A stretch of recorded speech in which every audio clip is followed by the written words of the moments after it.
श्रीमद्भागवती गाथा रहस्यार्थ प्रकाशकम् संशयोन्मूलनचिणं कृष्णं वंदे जगद्गुरुम्।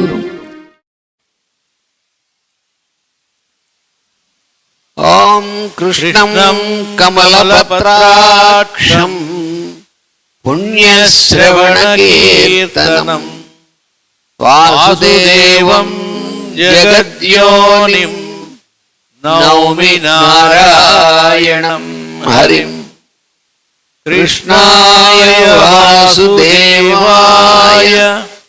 हरये परमात्मने प्रणतक्लेशनाशाय गोविन्दाय नमो नमः। वंदे श्री राधिकां देवीं वृन्दारण्यविहारिणीं यस्याः कृपां विना कोऽपि न कृष्णं ज्ञातुमर्हति। पुञ्जीभूतं प्रेम गोपांगनानां मूर्तिभूतं भागधेयं यदूनां एकीभूतं गुप्तवित्तं श्रुतीनां स्यामीभूतं ब्रह्म मे सन्निधत्ताम्। आपदामपहर्तारं दातारं सर्वसम्पदां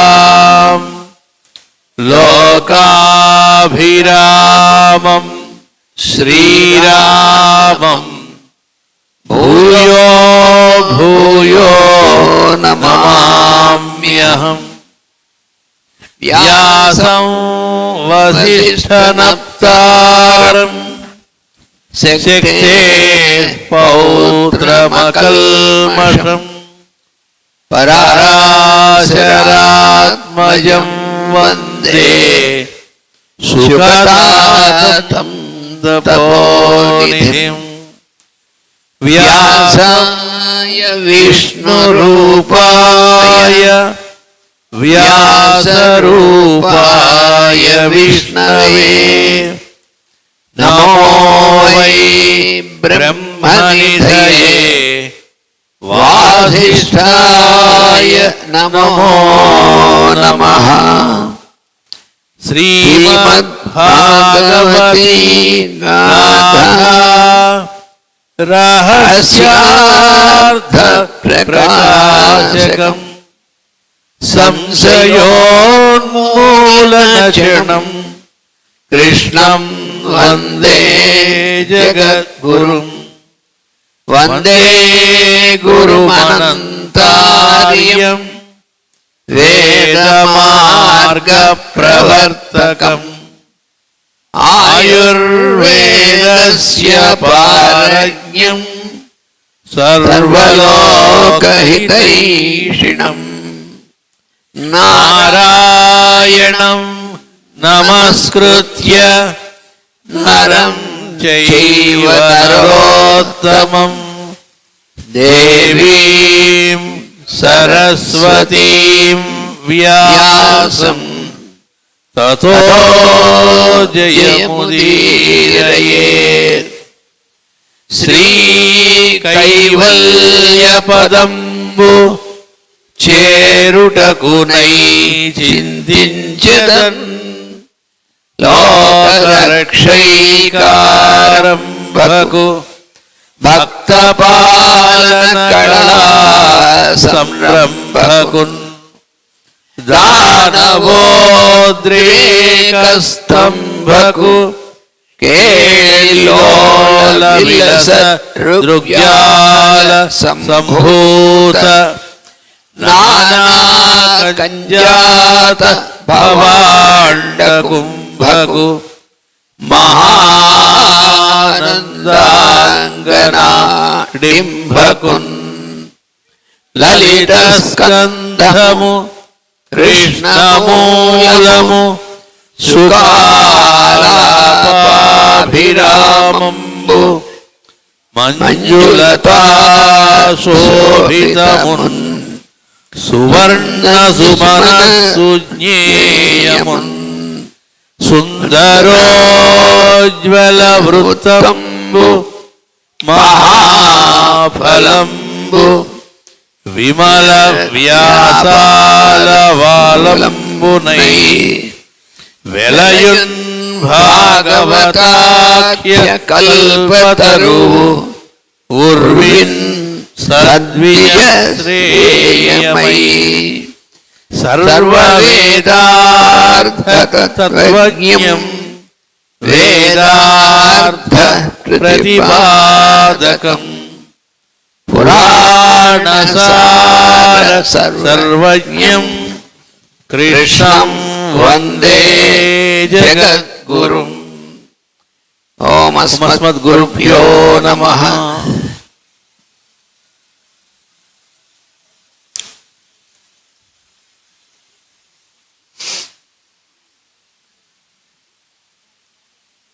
మాస్టర్ గారి యొక్క అనుగ్రహ స్వరూపమైనటువంటి ఈ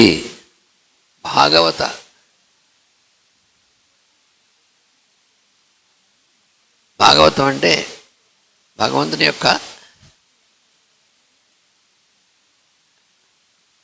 అవతారం. ఇది ఒక గ్రంథం అంటే గ్రంథావతారం. అందుకని అటువంటి భాగవతాన్ని మనం నిత్యము అనుసంధానం చేసుకునేటువంటి అవకాశం మాస్టర్ గారు మన గురుదేవులు కల్పించారు. తర్వాత ఈ సంవత్సరం మనందరికీ తెలుసు మాస్టర్ గారి యొక్క శతాబ్ది సంవత్సరం అనేటువంటిది. అందుకని ఈ శతాబ్ది సంవత్సరంలో మనం కొన్ని విశేషమైనటువంటి కార్యక్రమాలని మాస్టర్ గారు అనుగ్రహించారు. అలాగే మనం ప్రతి సంవత్సరం కూడా ఈ భాగవతం సప్తాహం అనేటువంటి కార్యక్రమం కూడా 2 సప్తాహాలు ప్రతి సంవత్సరం చేసుకునేటువంటి అవకాశాన్ని కూడా మాస్టర్ గారు మనకు ప్రసాదిస్తున్నారు. ఈ క్షేత్రంలో భాగవత్ సప్తాహం అనేటువంటిది చాలా అంటే ఎక్కడికక్కడే భాగవతం సప్తాహంలో మనం పాల్గొనగలడం అనేటువంటిది విశేషం. అందులో ఈ మహాపవిత్రమైనటువంటి క్షేత్రం ఈ రామనామ క్షేత్రం, ఇది ఒక మహా తపస్సు వల్ల ఏర్పడినటువంటి క్షేత్రం ఇది.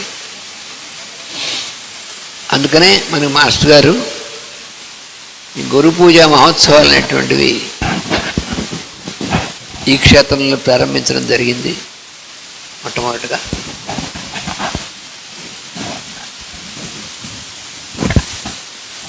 మాస్టర్ గారు అనేకమైనటువంటి పర్యాయాలు ఈ క్షేత్రంలో వారు ప్రవచనం చేయడం జరిగింది. మాస్టర్ గారికి అత్యంత ప్రీతికరమైనటువంటి క్షేత్రం ఇది. తర్వాత ఎంతోమంది మహానుభావులు తపస్సంపన్నులు సంతులు అడుగుపెట్టినటువంటి క్షేత్రం ఇది. అందువల్లనే మనం ప్రతి సంవత్సరం కూడా జనవరిలో ఇక్కడ గురు పూజలులో పాల్గొనేటువంటి అవకాశం మనకి ఈ క్షేత్రంలో కలుగుతుంది. ఈ క్షేత్ర లో వెలిసినటువంటి హనుమన్ లక్ష్మణ సీతా సమేతుడైనటువంటి కోదండ రామస్వామి ఆయన యొక్క సన్నిధి ఈ క్షేత్రంలో. అలాగే అనేక మంది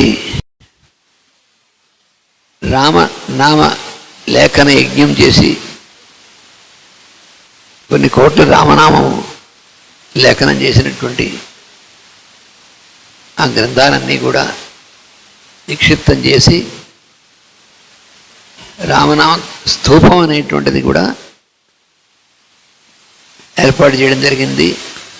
ఆ స్తూపం బాగా పూర్తిగా నిండిపోయింది. ఎలాగా అంటే మళ్ళీ రెండో స్తూపం కూడా ఏర్పాటు చేయడం జరిగింది. భక్తుల పద్ధతులు కూడా భద్రపరిచారు. తర్వాత మన భారతదేశంలో ఉన్నటువంటి పుణ్యక్షేత్రాల అన్నిటి నుంచి ఆ క్షేత్రాల్లో ఉన్నటువంటి మట్టిని, అలాగే మన దేశంలో ఉన్నటువంటి పుణ్య నదుల నుంచి తీసుకొచ్చినటువంటి నీరు, ఆ నీరు తీసుకొచ్చి ఇక్కడ కోనేరులో కలిపారు. ఆ క్షేత్రాల నుంచి ఉన్నటువంటి మట్టి తీసుకొచ్చి ఈ క్షేత్రంలో కూడా ఉంచడం జరిగింది. అలాగా ఎన్నో విశేషాలతో కూడినటువంటి క్షేత్రం ఈ రామనామ క్షేత్రం. అందుకని ఇక్కడ మనకు అప్రయత్నంగానే ఈ క్షేత్రంలోకి మనం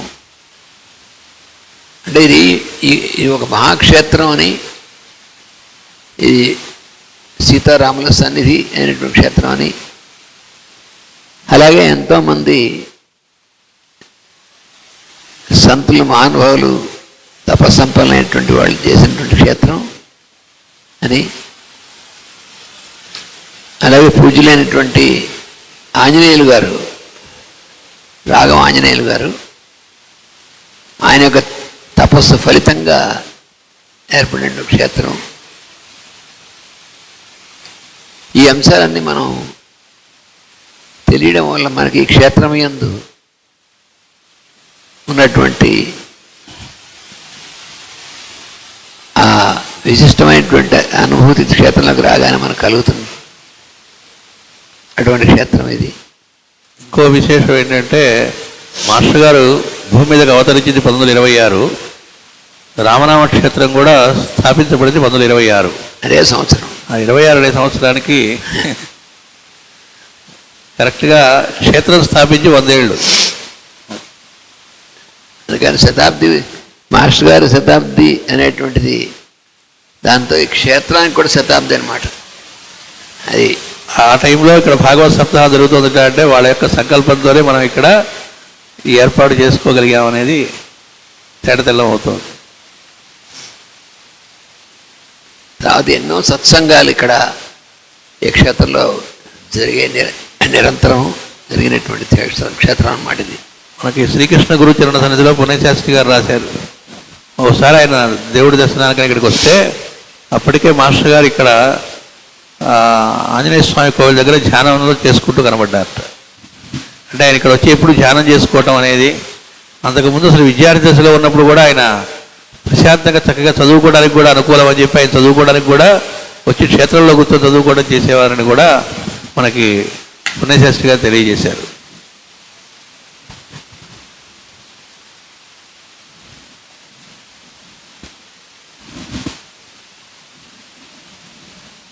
కంచి పరమాచార్య స్వామి వారు, చంద్రశేఖర సరస్వతి స్వామి వారు ఈ ఊరికి వస్తే రాఘవ ఆంజనేయులు గారికి అలవాటు ఏంటంటే ఏ మహాత్ములు వచ్చినా వాళ్ళని ఆహ్వానించి పాదం మొప్పలను కోరడానికి. అయితే దానికోసం నేను వెళితే ఈయన లోపలికి ఎలవ్ చేయలే అక్కడ నిర్వాహకులు. ఆయన దూరం నుంచి నమస్కారం చేసుకొని వచ్చారు. ఆ తర్వాత రోజు ఆయన ఉన్నటువంటి జపం చేసుకుంటున్న వాళ్ళు లేచారట. చంద్రశేఖర సరస్వతి వారు లేచి బయలుదేరి అలా నడుచుకుంటూ వచ్చి క్షేత్రానికి వచ్చారట. డైరెక్ట్గా వచ్చి ఇక్కడ రాఘవ ఆంజనేయులు గారు ఉండాలి ఎవరో అని అడిగారట. ఆయన నమస్కారం చేసి ఊహించాలి ఆయన రావటం అని. అంటే ఇక్కడ మనం ఏదైతే ఈ కోనేరుకి యువతల పక్కన ధ్యాన కుటీరాలు ఉండేవి, ఆ ప్రదేశంలోకి వచ్చి ఒక చెట్టు కింద ఆయన ధ్యానం చేసుకొని కొన్నాళ్ల పాటు నేను ఇక్కడ ధ్యానం చేసుకుంటాను అని చెప్పి కొన్నాళ్ళు కూడా క్షేత్రంలో ఉండి ఆయన తపస్సు చేసుకొని వెళ్ళారు. ఇలాంటివి ఎన్నో విశిష్టతలతో కూడినటువంటి క్షేత్రంలో మనం ఈ సంవత్సరం ఈ భాగవత సప్తాహం అనేటువంటిది ఈ క్షేత్ర నిర్వాహకులు రాఘవ ఆంజనేయులు గారి యొక్క తర్వాత తరం ఆయన కుమారులు రాంపిచ్చయ్య గారు, ఆ తర్వాత తరం వారి అమ్మాయి అల్లుడు లీలమ్మ అస్తానరావు గారు వాళ్ళు చాలా సంవత్సరాలు జరుగుతున్నారు.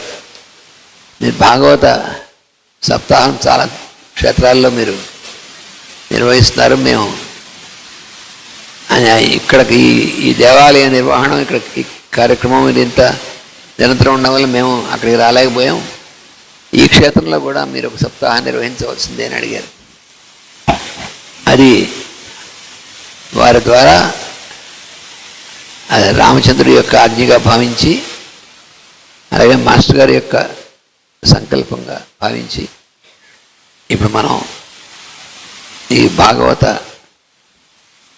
సప్తాహం మనం ప్రారంభించుకుంటున్నాం. మనం ఎప్పుడు ప్రతి సప్తాహంలాగే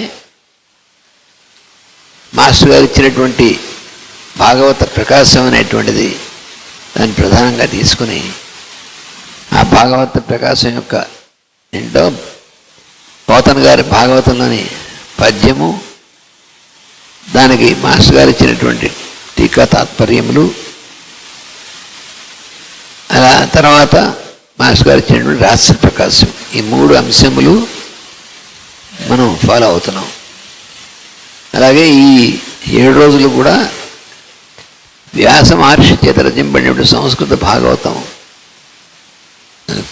అలాగే పోతన గారు చే రచింపడినటువంటి తెలుగు భాగవతం, ఈ 2 భాగవతాలు పారాయణ కూడా ప్రారంభమవుతుంది. ఈ 7 రోజులు పారాయణ జరుగుతుంది. ఆ పారాయణ పనులు కూడా సిద్ధంగానే ఉన్నారు. మన ప్రవచనం అయిన తర్వాత ప్రారంభం జరుగుతుంది పారాయణం కూడా. అందుకని అందరం కూడా ఈ 7 రోజులు భాగవతం అనేటువంటి ఈ పవిత్ర గంగా నదీ స్నానంలాగా దీనిలో మనం ఉందాం. నిత్యము దీనివల్ల భాగవతం మనం అనుసంధానం చేసుకునేటువంటి అలవాటు కూడా చేసుకుంటే అది వ్యక్తిగతంగానే కాకుండా సమాజానికి కూడా శ్రేయోదాయకమైనటువంటిదని, అందుకనే మాస్టర్ గారు మనకి ఈ రహస్య ప్రకాశాన్ని అందించారు, భాగవతాన్ని అనుగ్రహించారు. అందుకని ఇప్పుడు మనం గత సప్తాహం పరమ పవిత్ర క్షేత్రమైనటువంటి పెదముత్తేవిలో జరుపుకున్నాం. దాని కొనసాగింపు అక్కడ మనం 131వ పద్యం వరకు చెప్పుకున్నాం. ఆ పద్యము దాని టీకా తాత్పర్యం దానికి రహస్య ప్రకాశం వరకు మళ్ళీ అక్కడి నుంచి మనం కొనసాగిస్తాం. 131వ పద్యం మనం చెప్పుకున్నటువంటిది, నారాయణుడప్పుడు తన ఊరు వెసజీర నందు ఉదయించను పెంపారంగ ఊర్వశీ ముఖ నారీ జనకోటి దివిజ నారుల్ మెత్సన్. ఈ పద్యం మనం చెప్పుకున్నాం. ఇది స్వామి యొక్క లీలావతారాలు అనేటువంటివి చెప్పుకుంటూ వాటిలో నరనారాయణుల యొక్క అవతారం అది మనం చెప్పుకుంటున్నాం. ఈ 131వ పద్యంలో ఈ నరనారాయణులో నారాయణుడు, ఈ నరనారాయణ ఇద్దరు కూడా పవిత్రమైనటువంటి క్షేత్రం బదరీ క్షేత్రం ఉంది, బదరికా వనందు అక్కడ తపస్సు చేసుకుంటున్నారు. ఇది మనం ఇంతకుముందు చదువుకున్నాం దీంట్లో. ఈ నరనారాయణ తపస్సు చేసుకున్నటువంటి చోటికి దేవతా స్త్రీలు వచ్చి, మనం ప్రతి కథలో కూడా చాలా కథల్లో అంటే కథలంటే ఇవి ఒకప్పుడు జరిగినటువంటి కథలు, నిరంతరం జరుగుతూ ఉండేటువంటి కథలు కూడా. అది ఇందులో ఉన్నటువంటి విశిష్టత. మనం ఏంటంటే కథలుంటే ఎప్పుడో జరిగిపోయినటువంటివి, పూర్వకాలంలో జరిగినటువంటివి అని చెప్పి మనం చదువుకోవడం అలవాటు మనకి. కానీ ఇది ఈ భూమి మీద అనేక పర్యాయాలు జరుగుతూ ఉంటుంది.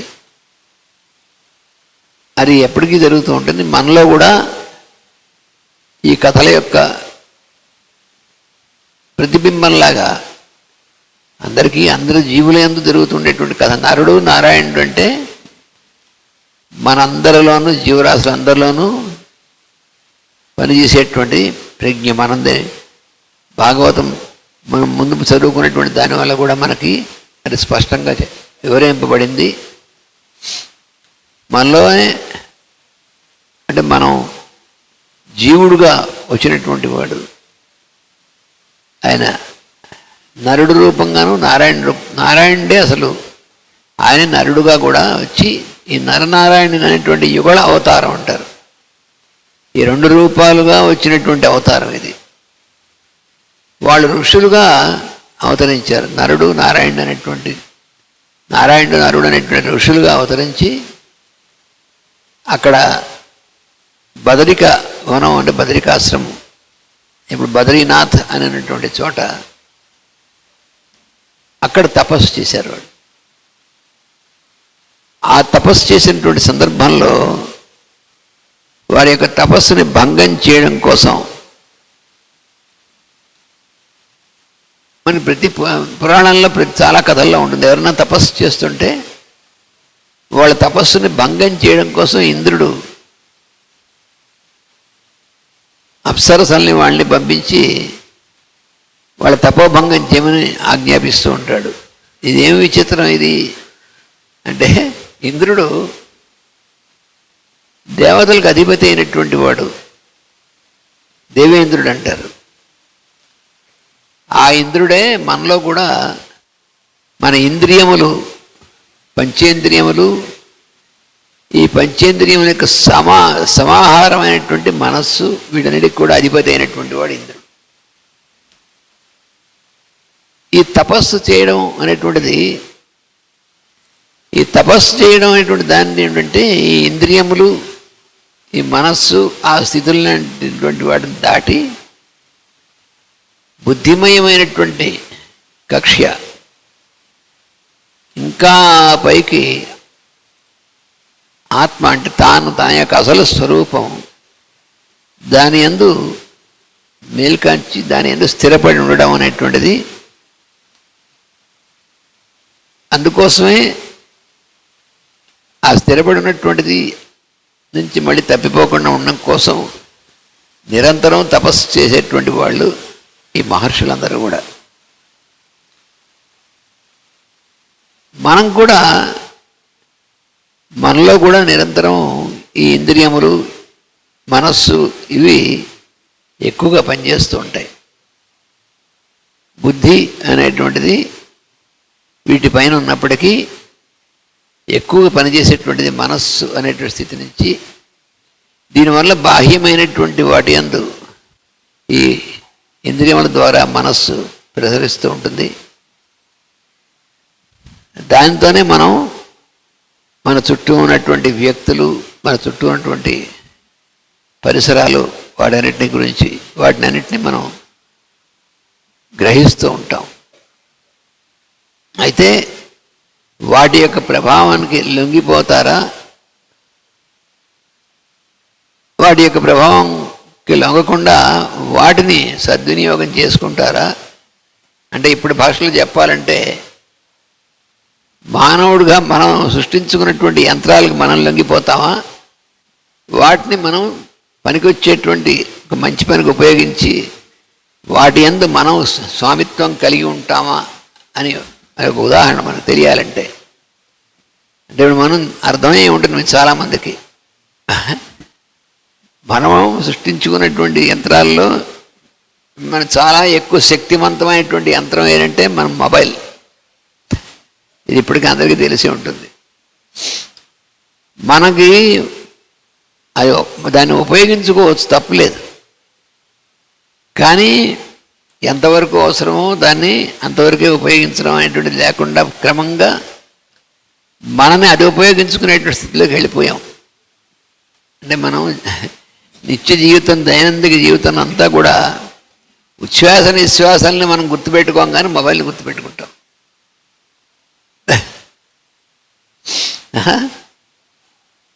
శరీరంలో ఒక భాగం కింద, మనలో ఒక భాగం కింద, అలాంటి స్థితిలో మనం లొంగిపోయి, దానికి మనం లొంగిపోయి అనేటువంటిది. అలాగే మన మనస్సు, ఇంద్రియాలు, వాటికి మనం లొంగిపోయి దానివల్ల మనం ఇబ్బందులు పడుతూ ఉంటాం. దానివల్లనే మనకి బంధములు అనేటువంటి వాటిలో పడతాం. ఇవన్నీ మనకి వాటి నుంచి వాటికి మనం లొంగిపోవడం కాకుండా వాటి యందు స్వామిత్వం కలగడం, బుద్ధిమయమైనటువంటి కక్ష నుంచి మనం పనిచేయడం, ఆ బుద్ధిని అనుసరించి మన మనస్సు, ఇంద్రియాలు ఇవి ఎప్పుడు అవసరమైతే అప్పుడు వాటిని పనిచేయించి, అవసరం లేనప్పుడు వాటిని మన లోపలికి తీసుకున్నట్టు ఉంచడం అనేటువంటిది, ఇది మనకు యోగం అనేటువంటి దీంట్లో యోగ సాధన అనేటువంటి అంటే చెప్పబడినటువంటి. అదే చిత్తవృత్తి నిరోధము అని మనకి పతంజలి మహర్షి చెప్పినటువంటి ఇది. దానికి మాస్టర్ గారు చాలా వివరణ ఇచ్చారు అనేక ఉదాహరణలతో. అందువల్ల ఈ తపస్సు చేసుకునేటువంటి వాళ్ళందరూ కూడా అలాంటి దానికోసం తపస్సు చేస్తుంటే, ఈ ఇంద్రుడు ఎందుకు ఇలా పెడతాడంటే, ఇంద్రుడు ఇంద్రియములకు అధిపతి అయినటువంటి వాడు. అందుకని నీ తపస్సు అనేటువంటి దాని నీకు స్థైర్యం, అంటే స్థిరత్వం కుదిరిందా లేదా అనేటువంటిది, ఆ స్థిరత్వం కుదిరిందా లేదా అనేటువంటి దానికోసం దీన్ని అటు ఇటు చంచలంగా చేసేటువంటి వీటిని పంపిస్తారనమాట. అదే అప్సరలను పంపించడం అంటే. దాన్ని మామూలుగా మనం చెప్పుకుంటే అర్థం కావడం, సినిమాల్లో అప్సరసలు వచ్చారు, వాళ్ళు నృత్యం చేస్తూ ఉంటారు, వాళ్ళు సంగీతం పాడుతూ ఉంటారు. ఈ తపస్సు చేసుకునేటువంటి వాడు పాపం ముందు చాలా ఇదిగా ఉంటాడు, తర్వాత అది చూసిలే ఈ ఇంద్రియంలో అనేటువంటి వాటి ద్వారా మనసు పనిచేసి తపస్సు మర్చిపోయి వాటిలోకి ఈ కథ మనం అని చూస్తూ ఉంటాం. అలాంటిది చాలా హయ్యెస్ట్ దీంట్లో తపస్సు చేసినటువంటి విశ్వామిత్రులు అంటే ఆయనే అలాగా లంకి తర్వాత మళ్ళీ తపస్సు అనేటువంటి దాంట్లోకి వచ్చి మళ్ళీ అప్పుడు రాజర్షి, బ్రహ్మర్షి ఆయన దీంట్లో వెళ్ళారు. ఈ కథలన్నీ మనకి రామాయణంలో వాటి కూడా చదువుకున్నాం. అలాంటి దాంట్లో ఈ నరనారాయణులు అనేటువంటి దాని గురించి మనం గత దీంట్లో మనం చదువుకుంటున్నాము.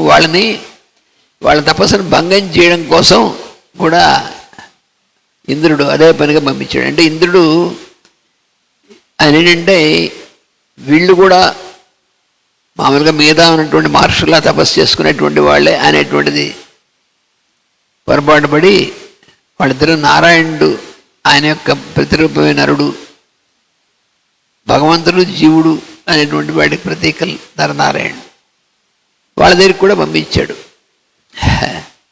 చేస్తే అప్పుడు వాళ్ళందరూ చాలా ప్రయత్నం చేశారు, అనేకమైనటువంటి వీళ్ళు తపస్సు భంగం చేయడానికి. వాళ్ళు ఏమీ చెలింపలేదు, నిశ్చలమైనటువంటి దీంట్లో తపస్సు చేస్తున్నటువంటిది. వాళ్ళ నరనారాయణులు ఇద్దరు కూడా నిశ్చలమైనటువంటి ప్రశాంతమైనటువంటి ధ్యాన నిష్టలో ఉండి తప ప్రభావం చూపించారు వాళ్ళు. ముఖ్యంగా ఈ చంచలత్వం ఎందుకు వస్తుందంటే, మనం చేసే తపస్సు కూడా మనం ప్రయోజనాలను కోరి తపస్సు చేస్తే అప్పుడు వస్తుంది చంచలత్వం. అలా కాకుండా ఏ ప్రయోజనంతో సంబంధం లేకుండా నిరంతరము లోక శ్రేయస్సు అనేటువంటిది, సృష్టికి శ్రేయస్సు అనేటువంటిది, దానికోసమే నారాయణుడు తపస్సు చేయాల్సిన పనే ఉంది. అసలు పూర్తిగా ఆయనే కదా మొత్తం అంతా. కానీ ఆయన కూడా ఒక ఋషి రూపంలో అవతరించి తపస్సు చేయడం అంటే జీవులకి మనకు నేర్పడం కోసం.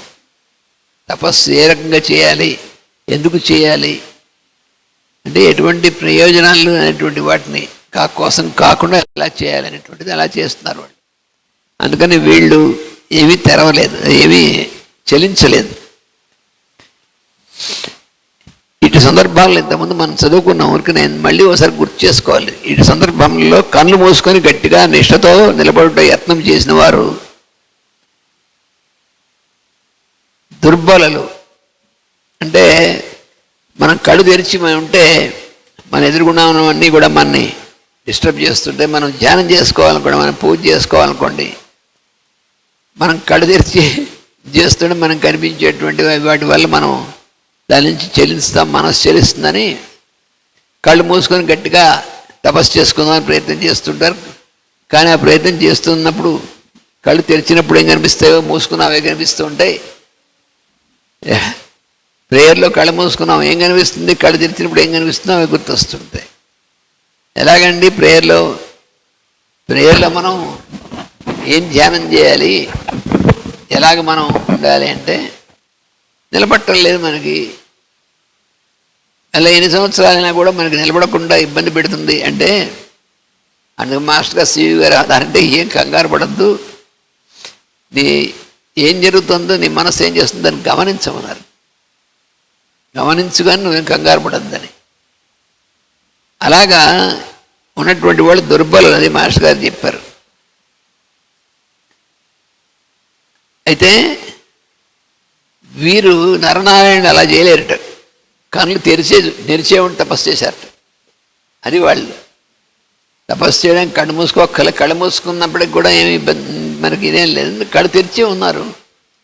అందుకని కళ్ళ ఎదురుకుండా అవతల జరుగుతున్నటువంటివి వీళ్ళ చలనం వీళ్ళకి వీళ్ళ తపస్సుకు భంగం కలిగించలేకపోయాయి.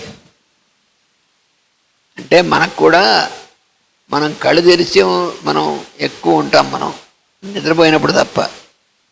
మన కళ్ళు ఎదురుకుండానే అన్ని సన్నివేశాలు ఉంటాయి. ఉన్నప్పటికీ వాటికి మనం లగిపోతున్నామా, లొంగకుండా ఉండగలుగుతున్నామా, కనిపించేటువంటి వాటిని బట్టి మనం లొంగిపోవడం అంటే ఏమిటి, ఎదుటి వ్యక్తుల మీద వాళ్ళ గురించి మన మనసులో ఏర్పడేటువంటి అభిప్రాయాలు, ఎదుటి వ్యక్తుల్లో కనిపించే వాళ్ళ యొక్క ప్రవర్తన యొక్క ప్రభావం మనమే పడ్డము, దానివల్ల దాన్ని అనుసరించి మన యొక్క చేసేటువంటి స్వభావం, మనలో ఏర్పడేటువంటి రియాక్షన్ అనేటువంటిది, ఇవన్నీ కదా మనం నిత్యం మనం ఎదుర్కొనేటువంటివి. దానివల్ల ఇబ్బంది పడుతూ ఉంటాం. అందుకని కళ్ళు తెరిచినా కూడా వాటి ఎదురుగా ఉన్నటువంటిది ప్రభావం పడకుండా ఉండేటువంటి స్థితి. అప్పుడు ఈ మనస్సు ఇంద్రియాలు మనం ఏం చేయలేవు. అందుకని ఇక్కడ నరనారాయణుల గురించి చెప్తూ వాళ్ళు కళ్ళు తెరిచే ఉన్నారట, అయినను ప్రశాంతులుగానే ఉండిరి. అప్పుడు కూడా వాడు తపోభంగం చేయడానికి వచ్చిన వాళ్ళ మీద వీళ్ళు కోప్పడలేదు. వీళ్ళు తపస్సు చేసుకుంటుంటే వీళ్ళు వచ్చి తపోభంగం చేస్తుంటే వాళ్ళ మీద ఏం కోప్పడలేదు. కళ్ళు తెరిచే ఉన్నారు, చూస్తున్నారు, ప్రశాంతంగా ఉన్నారు. అది ఆ స్థితి రావాలి మనకి. లేకపోతే ఏమవుతుందంటే మనం ధ్యానం చేసుకుందాం, ఇంట్లో అందరూ డిస్టర్బ్ చేస్తున్నారు మనం అనుకున్నాం అనుకోండి, మన అంతేగా మనకి ఒకడు బాలకృష్ణుడిని ఉపాసన చేసుకుందాం అని కూర్చున్నాడట. భగవంతుడు కృష్ణుడిని బాలకృష్ణుడిగా ఉపాసన చేస్తున్నాడు, మంచిదే. ఆ కృష్ణుడు పెట్టడం కోసం వెన్న ఇవన్నీ పటికి బెల్లం ఇవన్నీ పెట్టి కళ్ళు మూసుకున్నట్టు, కళ్ళు తెరిచేపటిగా వెన్న పటికి బెల్లం మాయమైపోతుండే రోజు. దేవుడిది కృష్ణుడు తినేశాడా? తినేశాడు కృష్ణుడు. ఎలాగా అంటే వాడు మనవాడు ఉన్నాడు ఇంట్లో, వీడు కళ్ళు మూసుకోగానే వాడు వచ్చావా నన్ను పటికి బెల్లం రోజు తినేసేవాడు. ఓ రోజు వీడు కళ్ళు తెరిచేపటికి వాడు తీసుకెళ్ళని చూశాడు. కోపం వచ్చేసింది వాడి మీద, అది ఇంట్లో వాళ్ళ మీదను. వచ్చేసి గట్టిగా అరిచాడు, మరి ఏం చేస్తున్నారు మీరు నన్ను, నేను రోజు ఉపాసన చేసుకుంటూ ఉంటే డిస్టర్బ్ చేస్తున్నారు. ఆ మాత్రం దానికి డిస్టర్బ్ అయ్యేటువంటి వాడికి ఇంక ఉపాసనే వీడికి నిలబడుతుంది.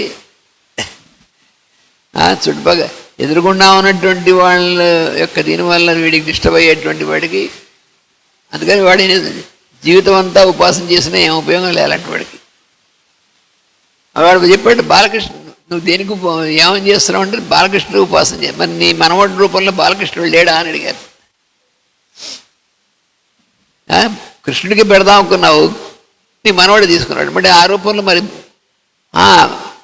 నువ్వు నా మనవాడు నువ్వు అనుకుంటున్నావు, కానీ ఆ కృష్ణుడు ఆ రూపంలో వచ్చాడని అసలు ఎందుకు తీసుకోలేదు అంటే, మనం చుట్టూ ఉన్నటువంటి రూపాలను చూస్తాం కానీ ఆ రూపాల్లో ఉన్నటువంటి భగవంతుడిని చూడగలిగేటువంటిది అది ప్రయత్నం చేయాలి మనం. అందుకని అప్పుడు ప్రశాంతత కోల్పోయామనుకోండి, అంటే కొంతమంది రోజు వాడు పూజ చేస్తున్నాడంటే ఇంట్లో వాళ్ళు భయపడిపోతారు.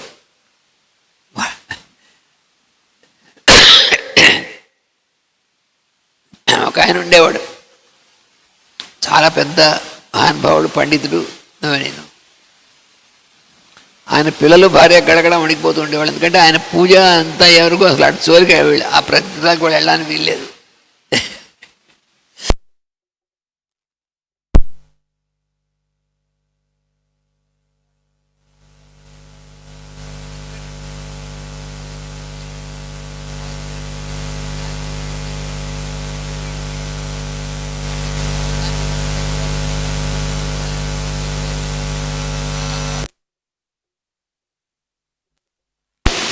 వాళ్ళు చూస్తూ కూడా ధ్యాన స్థితిలోనే ఉన్నారట వాళ్ళు. అంటే ఏమిటో మాస్టర్ గారు ఇక్కడ మనకి వివరణ ఇచ్చారు. ఇంతకుముందు చదువుకున్నాం కానీ ఇది మళ్ళీ మళ్ళీ చదువుకోవాల్సిందే. అనగా అప్సరసల్లో కూడా అంతర్యామైన భగవంతుని అస్తిత్వమునే అనుభవించిరి. ఎవళ్ళైతే వీళ్ళ యొక్క తపస్సును భంగం చేద్దామని వచ్చినటువంటి వాళ్ళందరూ వాళ్ళలో కూడా భగవంతుడికి అంతర్యామిత్వం చూశారు. ఇక వాళ్ళేం చేయగలరు?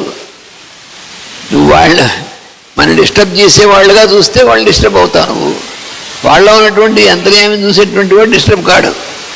అందుకని మనకి నేర్పడం కోసమే ఇలాంటివి.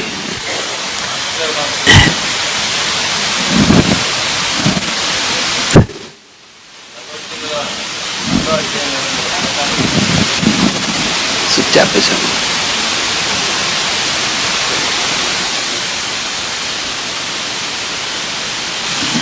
వాసుదేవ, డిస్టర్బెన్స్ వాళ్ళు చేయట్లేదు, మనం డిస్టర్బ్ అవుతున్నాం. First point. రెండవది మాస్టర్ గారు అక్కడ మనకి చెప్పింది భక్తుడి లక్షణాలు చెబుతూ, ఎవరి వల్ల ఆవేగము చెందనివాడు, తన వల్ల ఎవరు ఆవేగము చెందకుండా చూసుకునేవాడు, ఆ రెండు లక్షణాలు ఉన్నటువంటి వాడు భక్తుడు అని చెప్పారు. అంటే రోజు ఎన్ని గంటలు కూర్చొని జపం చేస్తున్నాం, దాన్ని బట్టి భక్తుడు. పూజ అయిన తర్వాత ఎవరు చూసినా గాండ్రమంటాం, నేను ఎంత పూజ చేశాను అన్నట్టుగా ఉంటాం. ఇక్కడ చెప్పారు కదా, ఏ కోపం ఉండదు. పైగా ఎవరైనా వస్తే విఘ్నంగా అనుకోరు. పూజ ఆగేది కాదు, సాగేది అన్నారు మాస్టర్ గారు. ప్రేయర్లో ఉండగా ఎవరో పిలిస్తే ఆయన టక్కని ప్రేయర్ ఆపేసి మధ్యలో వెళ్ళిపోయి, అలా ఏమి చెప్పులు కూడా వేసుకున్న లేదు కూడా అడవుల్లో కూడా అట్లా మనకు మిథిల్లో గురు పూజల్లో అలా పిలిస్తే ఎవరో ప్రసవ వేదన పడుతున్నారట, ఒక అది అడవిలో ఒకళ్ళు ఎవరో అక్కడ నివసించేవాళ్ళు అంటే అలా వెళ్ళిపోయారు. డిస్టర్బెన్స్ అనుకోలే. అలాగే అలా తీర్థమిస్తూ ఉన్నటువంటి వారు పట్టుబట్టలతో మడిగట్టుకొని పూజ చేసుకుంటూ తీర్థమిస్తున్నటువంటి వాళ్ళు ఉన్నట్టుండి పాకి మనిషి బయట ఒక్కసారిగా అయ్యా మా పిల్ల సీరియస్గా ఉంది అలా బయటే నుంచి లోపలికి రావచ్చు అన్నట్టుగా ఉంటే ఆ తీర్థం అలా పెట్టేసి అదే చేత్తో వెళ్ళి ఆ పసిపాప మోషన్స్ అవుతున్న పసిపాప తీసుకొని ఒళ్ళో పెట్టుకొని ప్రేమతో నిమిరి మంది ఇచ్చారు. మళ్ళీ అదే ఇంకేం పర్లేదు అని పంపించిన తర్వాత మళ్ళీ అదే తీర్థం తీసుకొని మిగతా వాళ్ళకి తీర్థం ఇచ్చారు. మళ్ళీ వెళ్ళి స్నానం చేసి వచ్చి, ఎందుకంటే అందరి రూపాల్లో వాళ్ళు చూస్తున్న అందరి అయినప్పుడు ఇక మైలబడింది ఏముంది. తర్వాత ఇంకోటి ఏమిటంటే, మన అవతల వాళ్ళు డిస్టర్బ్ చేస్తున్నారు అనేటువంటి వాళ్ళ మీకు కోపం వచ్చిందనుకోండి, క్రోధం వల్ల తపస్సు భంగం కలుగునని వారు గుర్తించారు. అంటే కోపం వస్తుండడం వల్ల అవుతుంది, వాడి తపస్సుకు భంగం అవుతుంది తప్ప అవతల వాళ్ళకేమవుతుంది. అవతల వాళ్ళకి, ఎదుటి వాళ్ళకి. అందుకని దేవదాస్త్రీలపైన కొంచెమైన కోపం చెందక సత్వగుణంతో మెలిగిరి. అది వాడు చేసినటువంటిది. ఇక్కడ మాస్టర్ గారు ఇంకేమి ఇచ్చారంటే, క్రోధం చెందినచో మనస్సు కలవరపడును. మనం తెలుసుకోవాల్సింది ఏంటంటే, కోపం వచ్చిందనుకోండి, ఎవరి మీ కోపం వచ్చినా వాడికేం అవ్వదు. ఎవరికైతే కోపం వచ్చినా వాడి మనస్సు కలవరపడుతుంది, మనకే నష్టం. అందుకే మన చిన్నప్పుడు చాలా సింపుల్గా పద్యాలు చెప్పారు, తన కోపమే తన శత్రువు అని. మన శత్రువు ఎవరంటే మన కోపమే మన శత్రువు. ఎవరి మీ కోపం వచ్చినా వాడికేం అవుతుంది. నేను నా తపశక్తితో వాడిని శపిస్తాను, నువ్వు శపిస్తే ఏం కోపం మునిగిపోయేది అవదు. వాడెవడో మన భారతంలో వస్తుంది కథ. వాడు నేను చాలా తపస్సు చేస్తాను, నేను వాడు ఋషిని అనుకున్నట్టు వాడు మొహం పిల్లకాయ. వాడు అనుకుంటున్నాడు అంటే వాడు కాషాయం కట్టుకుని చెట్టు కింద నుండి తపస్సు చేస్తున్నాడు. వాడు రోజు ఊళ్ళోకి వెళ్ళి భవతి భిక్షాందే అనేవాడు. వీడు ఏ పని చేయక పాపం వాడు పెట్టి తినేది హాయిగాను. భవతి భిక్షాందే అంటే పాపం ఆ ఇల్లాళ్ళు వాళ్ళు భిక్ష వేసేవాళ్ళు, తెచ్చుకొని తినేవాడు. వాడు ఏం వండుకోక్కలే చేయక్కలే హాయిగాను కొంచెం తపస్సు కళ్ళు మూసుకొని. ఎందుకంటే నాకు శక్తులు వస్తాయనుకుంటాడు తపస్సు చేసి. ఓ రోజు వెళ్ళి భవతి భిక్షాందే అనగానే ఆవిడ వచ్చి వేయలేదు భిక్ష. ఎందుకంటే ఆవిడ భర్తకి శుశ్రూష చేస్తుంది. భర్త నిద్రపోతున్నాడు, ఆవిడ తొడ మీద తలపెట్టుకున్నాడు, భర్త నిద్రపోతున్నాడు. దానికన్నా కదిలితే భర్తకి నిద్రాభంగం అవుతుందని ఆవిడ తెల్లకుండా ఉంది. వాడు భవతి భిక్షాం దేహే వెంటనే రాలేదు. ఆవిడ ఇంకొంచెం గట్టిగా భవతి భిక్షాం దేహే అని అరిచాడు. అప్పటికి రాలేదు. మూడోసారి ఇంకొంచెం గట్టిగా అరిచాడు, భవతి భిక్షాం దేహే అని. అంటే నా అంతటి వాడు పిలిస్తే వెంటనే రాకుండా భిక్ష లేకుండా ఇస్తామని. ఈ లోపల భర్త లేచాడు. అందుకని ఈవిడ భిక్ష వేయడానికి వస్తే ఇలా గుడ్డూరు చూసేట. చూస్తే ఆవిడ చెప్పింది, వారు సన్నాసి, నువ్వు గుడ్డూరు చూస్తే పడడానికి నేను అడవిలో పక్షిని కానంది. అదేమిటి అంటే ఏమైందంటే, అంతకుముందు వాడు చెట్టు మీద ఒక పక్షి వీడి మీద రెట్టేసి చనిపోయిందిట. అందుకని వీడు ఏమనుకున్నాడంటే, ఆ పక్షి నా మీద రెట్టేస్తే నేను కోపం చూస్తే ఆ పక్షి చనిపోయింది అనుకున్నాడు, విడిపించేవాడు అనుకుంటున్నాడు వాడు. మరి ఈవిడ ఇంట్లో ఉన్నటువంటి ఇల్లాలు వాళ్ళ గుడ్డు దుర్రు చూడగానే వారు పిచ్చి వెధవా, నువ్వు గుడ్డు చూస్తే పడిపోవడానికి నేనేమో పక్షిని కాదండి. అదేంటి ఈవిడికలా తెలిసి అనుకున్నాడు వాడు. ఈవిడ ఆఫ్టర్ ఆల్ ఒక ఇల్లాలు, నేను అలా గుడ్డుని చూస్తే పక్షి పడిపోయినట్టు ఈవిడికలా తెలిసింది అని అడిగట్టు వాడు. పైగా ఇంకో మాట అందుట, బాబు ఆ పక్షి చనిపోయేటప్పుడు నువ్వు చూసావు, నువ్వు చూడటం వల్ల పక్షి చావలేదని కూడా చెప్పింది. ఆ పక్షికి చనిపోయే సమయం కాలం వచ్చింది అని పడిపోతుంటే నువ్వు ఇలా చూడడం వల్ల పడిపోయింది అనుకున్నావు, నువ్వు చూడడం వల్ల చచ్చిపోలేదురా, అందుకని నీకేం శక్తులేం లేవు అని చెప్పింది. నోరు అని చెప్పింది ఆవిడ. అప్పుడు వాడు అదిరిపోయాడు, అమ్మా నీకు ఇన్ని శక్తులు ఉన్నాయని నాకు తెలియదు, నువ్వు నాకు గురువు, నేను కాదురా నీ గురువు, వాడు ఉన్నాడు ధర్మవేత్తని, వాడి దగ్గర పోవని చెప్పింది ఆవిడ. ఇలాంటి కథ మన భారతంలో పోలిన కథలు ఉన్నాయి. మాస్టర్ గారు అందుకే ఏమన్నారంటే, ఆపోహిష్ట మయోభవ అని నీళ్లు కొడితే అక్కడ ఉన్న చీమ కూడా పక్కకి వెనక్కి పోదు, శక్తి ఏది ఇక్కడ చీమే దడుచుకోదు. ఉత్తిష్టంత భూత పిశాచా అయితే భూమి భారకా నీళ్ళు చల్లుకుంటా చుట్టూ. మనం భూత పిశాచాలంటే ఒక చీమ కూడా ఏమో పక్కకి వెళ్ళదని చెప్పారు మాస్టర్, నువ్వు నీళ్ళు చల్లితే అని. అందుకని ఇక్కడ అదే చెప్తున్నారు మన మాస్టర్ గారు. అందుకని ఎప్పుడు కూడా మనకు ఉన్నటువంటి ఈ క్రోధం అనేటువంటి దానివల్ల తపస్సు భంగం అవుతుంది. ఇంద్రుడు కోరినది ఏమనగా ఏ విధముగా ఆయనను వారిని తపస్సు భంగపరుచుటే వారు ఏ విధముగానూ లొంగలేదు. అది వారు సత్వగుణాభ్యాసం అందరూ నేర్పరితనము మనం నేర్చుకోవాల్సిందే. అంటే మనం అవతల వాళ్ళు మనం డిస్టర్బ్ చేస్తారు అని అనుకోకూడదు. మనం డిస్టర్బ్ కాకుండా ఉండగలిగే స్థితి మనకి రావాలి. మనం డిస్టర్బ్ అవ్వడానికి కారణం అవతల వాడు అనుకుంటున్నాడంటే వాడికి ఆ జన్మకి డిస్టర్బెన్సే, వాడికి బ్యాలెన్స్ రాదు వాడికి. ఇది మేకు పెట్టి దించినట్టుగా మాస్టర్ గారు మనకు ఉదాహరణ ఇచ్చారు దీనికి బాగా గుర్తుపెట్టుకోవడానికి. లేదండి వాడు అంత మాట అన్నాడు నలుగురిలో, మరి అలా అన్నప్పుడు రాదా ఇలా అంటే మాస్టర్ గారు ఏమన్నారంటే, ఏం లేదు వాడు అగ్గిపుల్ల వెలిగించాడు, నీలో గ్యాస్ ఉంది కాబట్టి పేలిందన్నారు.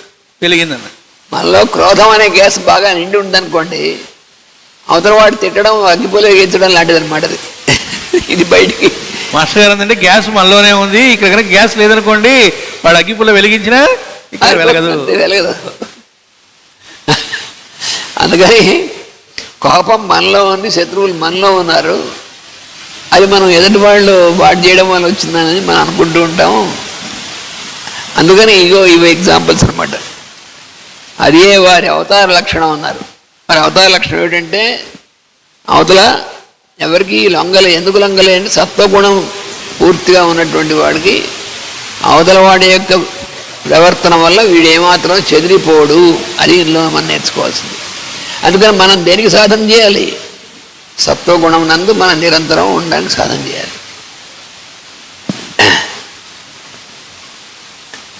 దానివల్లనే బ్రహ్మాదులు వారిని అవతారములను గుర్తించిరి. నరనారాయణుడు వాళ్ళ అవతారం గుర్తించిన ఎవడు? మొట్టమొదటి బ్రహ్మ. ఆ నారాయణ నుంచి పుట్టినటువంటి బ్రహ్మే మొట్టమొదట ఆయన యొక్క అవతారాలను గుర్తించి చెప్తున్నాడు. ఇదంతా నారదుడితో చెప్తున్నాడు. ఇవన్నీ ఈ మొత్తం వృత్తాంతం అంతా ఎవరు చెప్తున్నారు? చతుర్ముఖ బ్రహ్మగారు నారదుడికి చెప్తున్నాడు. స్వామి యొక్క అవతారాలు ఎన్ని అవతారాలు చెప్తూ నరనారాయణ అవతారం చెప్పాడనమాట. ఇక 131 రెండుసార్లు మనం చెప్పుకునేటువంటి పద్యంలో అప్పుడు ఏం చేశాడంటే నారాయణుడు ఏం చేశాడంటే ఈ అప్సరా స్త్రీలందరూ తమ యొక్క సౌందర్యాన్ని వాటిని చమక్కులు చూపించి వీళ్ళ యొక్క తపోభంగం చేద్దామని వచ్చారు కదా. ఇక నవ్వుకుని తన తొడని చీల్చాడు. దాంట్లోంచి ఒక అప్సరస పుట్టింది. ఆవిడ పేరే ఊర్వశి. ఆయన యొక్క తొడ నుంచి పుట్టినటువంటిది కాబట్టి ఆవిడకి ఊర్వశి అనే పేరు వచ్చింది. సృష్టించాడు అప్పటికప్పుడు నారాయణుడు. ఆయనకేముంది? ఆయన సంకల్పం చాలు. ఆయన తన తొడ నుంచి సృష్టించాడు. చేస్తే అప్పుడు ఆ ఊర్వశి మొదలైనటువంటి అప్సరసలు పలువురు, ఒక అప్సరస కాదు, వాళ్ళ మంది సృష్టించాడు. వాళ్ళని చూసి అంతకుముందు వచ్చినటువంటి అప్సరసలు ఆశ్చర్యపోయారట. ఎందుకంటే అప్పటిదాకా వాళ్ళు చాలా అందరు తపస్సు భంగం చేయగలిగినటువంటి తమకు ఉందనుకున్నారు. తమను మించినట్టు తరదనేటువంటి అప్సరసల్ని ఈయన సృష్టించాడు వెంటనే. అప్పుడు దేవతా స్త్రీలు మొదట తమ అందము గూర్చి గర్వపడి నరనారాయణులను మోహపరచవచ్చు అని ధైర్యంగా ఉండేది. వీళ్ళేముంది, వీళ్ళు తపభంగం చేయొచ్చు అనుకున్నారు వాళ్ళు. నరనారాయణులు తాము అందమననేమో తెలియని వారు కామని చూపుటకై నారాయణుడు వారికన్నా అందమైన అప్సరసను సృష్టించి చూపింది. ఎందుకంటే అది భగవంతుడు అందరినీ సృష్టించగలిగినటువంటి వాడని తెలియదు వీళ్ళకి. అందుకని వీళ్ళ సంగతి తెలియక వాళ్ళ చేస్తే వాళ్ళకంటే ఇంకా అందమైనటువంటి వాడిని సృష్టించాడు నారాయణుడు చూసి. అందుకని మనం ఎప్పుడు కూడా మనమే చాలా అందరికీ కూడా మించినటువంటి వాళ్ళం అన్నింటిలోనూ అనుకుంటే అందరిలోనూ ఉన్నటువంటి అంతర్యామిగా ఉన్నటువంటి భగవంతుడు మనకు గుర్తు చేస్తాడు. ఒరే పొరపాటు పడకు, నీకంటే మించినటువంటి దేనైనా సరే భగవంతుడు సృష్టించగలడు. అందులోనూ అంతర్యామి ఉన్నవాడు భగవంతుడు అయితే మనం ఏదో అందరికంటే మించినటువంటి వాళ్ళము, అదే అందరికంటే ఎక్కువ తెలిసినటువంటి వాళ్ళము ఇలాగ మనం భావించుకున్నాం అనుకోండి. మనం ఎప్పటికప్పుడు భగవంతుడు మనకు గుర్తు చేస్తూ ఉంటాడు ఏదో రూపంలో. అది ఇక్కడ ఈ కథలో మనం తెలుసుకోవాల్సినటువంటిది అని ఈ టీకలో మాస్టర్ గారు మనకి ఆ శ్లోకానికి ఇచ్చారు. అది కూడా చదువుకున్నాం మనం. అండ్ చదువుకున్న పద్యాన్ని మళ్ళీ ఎందుకు చదువుకోవడం అంటే ఇందులో భాగవతంలో ఏ పద్యానైనా మళ్ళీ చదువుకున్నట్టు అంటే భాగవత పారాయణం అంటే పద్యం చదువుకోవడం పారాయణమే. కానీ అందులో ఉన్నటువంటి రహస్యాల్ని మాస్టర్ గారు మనకి ఇచ్చారు. దీన్ని మళ్ళీ చదువుకోవడం వల్ల మనలో ప్రతిసారి భాగవత సప్తాహం అయిన తర్వాత మన యొక్క దీంట్లో ఏమైనా కొంచెం మార్పు వచ్చిందా, బెటర్మెంట్ వచ్చిందా లేదో మనం చూసుకోవడం కోసం నా మటుకు నేను అలాగే భావిస్తాను. భాగవత సప్తాహం నేనేదో భాగవత ప్రవచనం చేశాను కాకుండా ఈ సప్తాహం అయిన తర్వాత అంతకు ముందుకి ఇప్పటికి కొంచెం ఇంప్రూవ్మెంట్ వచ్చిందా లేదా మనలో, అంటే మనం మిగిలినటువంటి వాళ్ళ ఎందుకు మనం ఎలా ప్రవర్తిస్తున్నాం, మన ఇంప్రూవ్మెంట్ వచ్చిందా లేదా, ఎలా భావిస్తున్నాం అనేటువంటిది మనకి మనం చూసుకోవడం కోసం ఉపయోగపడుతుంది అన్నమాట. అందుకు మనం భాగవతం చదువుకోవడానికి ప్రయోజనం. ఇక 132వ పద్యంలో ప్రవేశిస్తున్నాం. ఊరువులందు జనించిన కారణమున ఊర్వశియన ఘనతనెక్కన్ వారల రూప విలాస విహారములకు నోడిరంత అమరీ జనముల్.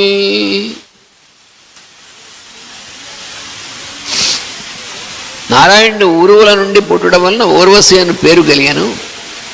ఆమెతో పుట్టిన అప్సరసల అందము, హావభావములు, ఆటపాటలు చూచి మిగిలిన దేవతా స్త్రీలు సిగ్గుపడి ఓటమిని అంగీకరించిరి.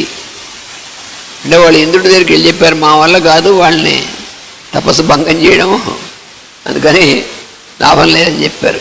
ఎందుకంటే మాలాంటి వాళ్ళని మించినటువంటి వాళ్ళని సృష్టించాడు వెంటనే ఆయన, అందుకని ఆయన తపస్సు మేము ఎక్కడ భంగం చేయలేమని చెప్పారు అన్నమాట. దీనికి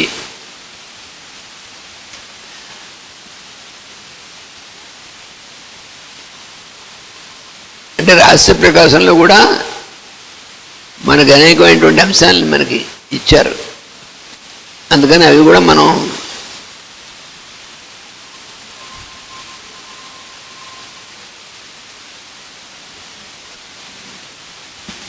ఈ 132వ పద్యానికి ఈ శ్రీహరి లీలావతారములు అనేటువంటి దాంట్లో మనకి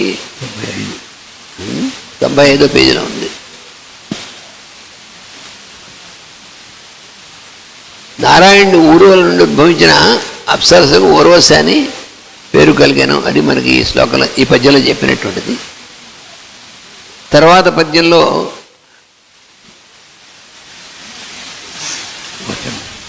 తర్వాతి వచనం 133వ వచనం. అంతం తాము నరనారాయణుల తపో విఘ్నంబు కావ్యంపంబూని చేయు విలాసంబులు మానసిక సంకల్ప మాత్రంబున సృష్టి స్థితి సంహారములు అనర్పంజాలను ఆ మహాత్ముల దశం పనికి రాక కృతజ్ఞునకులం చేయు ఉపకృతులు బోలే నిష్ఫలంబులైన సిగ్గులను గుందుచు ఊర్వశిన్ తమకు ముఖ్యురాలిగా దైకొని తమ వచ్చిన జాడన మరలి చనిరి. అంతా ఈ 33వ వచనంలో 133వ వచనంలో నరనారాయణ తపస్సు భంగం చేయుటకు దేవతా స్త్రీలు చూపిన విలాసములన్నీ వ్యర్థములైనవి. వీళ్ళు అనేకమైనటువంటి విలాసాలన్నీ కూడా చేశారు కదా, వాళ్ళు చూపినటువంటివన్నీ కూడా వ్యర్థమయ్యాయి అని చెప్తారన్నమాట. మనస్సు సంకల్పించినంత మాత్రముననే సృష్టి స్థితి లయములు కలింపగల మహాత్ములు నరనారాయణ. వాళ్ళు ఎటువంటి వాళ్ళు అంటే మామూలుగా సామాన్యమైనటువంటి తపస్సు చేస్తున్నటువంటి ఋషుల కంటే చాలా వీళ్ళందరికీ కూడా పై స్థాయిలో ఉన్నటువంటి వాడు. అంటే ఏమిటి, మనస్సు వాళ్ళ యొక్క సంకల్పం మాత్రం చేత సృష్టి స్థితి లయము అనేటువంటి మూడు కూడా కలిగింపగలిగినటువంటి వాళ్ళు ఈ నరనారాయణ.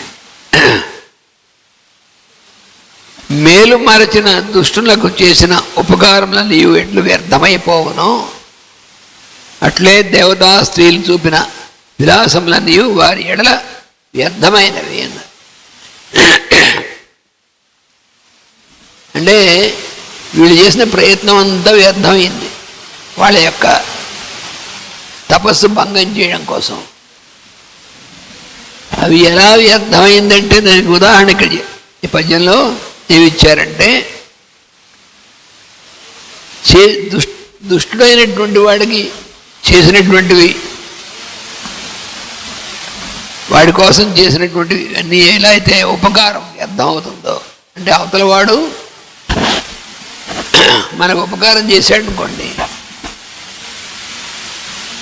అవతల వాడు మనకు చేసినటువంటి ఉపకారాన్ని మర్చిపోవడం అనేటువంటిది దుష్ట లక్షణం. మనం అవతల వాళ్ళకి ఉపకారం చేసామనుకోండి, దాన్ని గుర్తుపెట్టుకోవడం కూడా అంత మంచిది కాదు. మనకి సాధారణంగా ఎలా ఉంటుందంటే, మనం ఎవరికైనా చిన్న ఉపకారం చేసామనుకోండి, అది మనకి ఎప్పుడు గుర్తుపెట్టుకుంటాం, ఏదో మహా పెద్ద ప్రమాణమైనటువంటి పని చేసినట్లుగా. కానీ ఎదటి వారు మనకు చేసినటువంటి ఉపకారం అనేటువంటి దాన్ని అప్పుడే మర్చిపోతాం. అంటే పూర్తిగా వ్యతిరేకమైనటువంటి ప్రవర్తన అన్నమాట అది.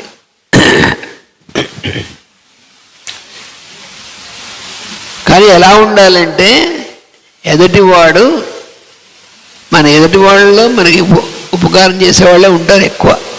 ఏదో రకంగా ఎదుటి వాళ్ళ నుంచి మనం పొందినటువంటి ఉపకారం అనేటువంటి దాన్ని కొంచెమైనా సరే మనం గుర్తుపెట్టుకోవాలి.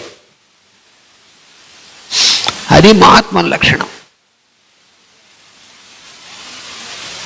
మనం ఎదుటి వాళ్ళ చేసింది ఆ క్షణం తర్వాత గుర్తుంచుకోకూడదు.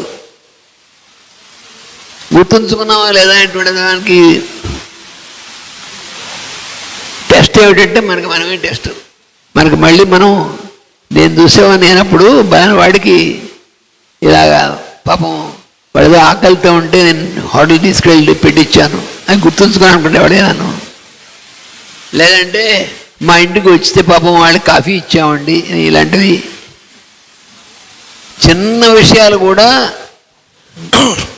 మనం ఇంకోళ్ళకి చేసినటువంటిది మంచి ఉపకారం కానీ చిన్నది కూడా మనం గుర్తుపెట్టుకోకూడదు. కానీ అవతల వాళ్ళు మనకు చేసింది చాలా చిన్నది కూడా గుర్తుపెట్టుకోవాలి. ఇంత చిన్న విషయాలు ఎందుకండి భాగవతం చెప్పుకుంటున్నంటే చిన్న విషయాల్లోనే మనం అసలు ఆ చిన్న విషయాల్లోనే మనం చేయగలుగుతున్నామా లేదా అని మనం టెస్ట్ చేసుకోవాలి. ఇవి నిత్యం ఎందుకు మనం పారాయణ చేసుకోవాలంటే చదువుకోవాలంటే మనమే టెస్ట్. అంటే మన ఎదురుకుండా ఒక అద్దం పెట్టినట్టు అనమాట. మన మొహం ఎలా ఉందో అనేటువంటిది ఎవరిని అడగక్కర్లే. అద్దంలో అయితే అద్దంలో చూసుకుని నా మొహం చాలా బాగుంది అనుకున్నాను అనుకోండి, వాడు మొహంలో పడ్డట్టే. ఇంకోళ్ళ మొహం చాలా బాగుంది అనుకునే దానికంటే మన మొహం మనకు చాలా బాగుంది అని ఎవరన్నా రోజు అనుకుంటున్నాను అనుకోండి, వాడు పూర్తిగా డబ్బులు దిగినట్టే. అంటే నేను చాలా మంచివాడిని, నా రూపం చాలా బాగుంది అని అనుకున్నాను అనుకోండి, వాడు నా మూర్ఖుడు అనమాట. వాడు నీ రూపమైనా ఎదుర్కొన్నటువంటి వాళ్ళ రూపమైనా అన్ని భగవంతుడి యొక్క రూపాలు అని గుర్తుపెట్టుకున్న వాడికి ఇబ్బంది లేదు. లేకపోతే వీడికి ఏమవుతుందంటే ఎప్పుడు తన గురించి తాననేటువంటిది గుర్తుండనుకోండి, అప్పుడు ఇబ్బంది వస్తుంది. అలాగే ఉపకారం విషయంలో కూడా అంతే. అందుకని మనం ఎందుకు వాళ్ళ యొక్క కథలు చదువుకుంటున్నామంటే మనలో ఎటువంటి మార్పు జరగాలి, మనం ఒక స్టెప్ ముందుకు పైకి వెళ్ళగలగాలంటే ఆ మార్పు మనలో ఎలా రావాలి అనేటువంటిది తెలిపేటువంటివి ఇవన్నీ కూడా. అందుకని ఇక్కడ కూడా వీళ్ళు పోలిక అలా ఇచ్చారనమాట. వీళ్ళు సిగ్గుపడ్డారట. ఎందుకంటే మనకంటే మించినటువంటి వాడిని సృష్టించిన వాడిని మనం ఎక్కడ చేస్తామని చెప్పేవాళ్ళు వాళ్ళ ప్రయత్నాలు వ్యర్థమైపోయాయని చెప్పారు. వాళ్ళు సిగ్గుపడి దుఃఖించి చివరకు ఊర్వశిని తమకు నాయకురాలుగా అంగీకరించి వచ్చిన దారి వెళ్ళలిపోయిరి. ఎవరు? ఈ మిగిలినటువంటి ఇంద్రుడు పంపించినటువంటి ఈ స్త్రీలందరూ కూడా మనం వీళ్ళ యొక్క తపస్సును మనం భంగం చేయలేమని తెలుసుకున్నారు వాళ్ళు.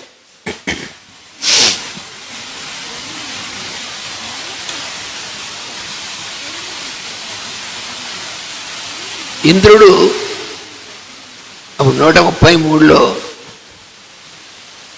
చెప్పినటువంటి దానికి ఇక్కడ రహస్య ప్రకాశంలో ఇంద్రుడు అప్సరసలు చూపిన విభ్రమములు నరనారాయణులపై పని చేయలేదు. వారు సంకల్పం మాత్రమున సృష్టి స్థితి లయములు చేయగల మహాత్ములని తెలిసాను. ఇంద్రుడికి మళ్ళీసారి తెలిసిన ఎన్నిసార్లు తెలిసినా మర్చిపోతాడు ఇంద్రుడు. అది వాళ్ళ లక్షణం. అంటే ఇంద్రుడు మన మనస్సుకి అధిపతి కదా, మన మనస్సుకు అంతే. మనం ఇప్పుడు ఇందులో మనం చెప్పినటువంటి ఈ మంచి విషయాలన్నీ కూడా రోజు ఎందుకు చదువుకోవాలంటే ఏ రోజు మర్చిపోతాం కాబట్టి. మనం ఇప్పుడు చదువుకుంటున్నాము, రేపటికి గుర్తుండవు ఇది మంచి విషయాలు. అవతల వాడు మనకి చేసినటువంటి అపకారం గుర్తుండొచ్చు, కానీ మంచి విషయాలు అంత తొందరగా గుర్తుండవు.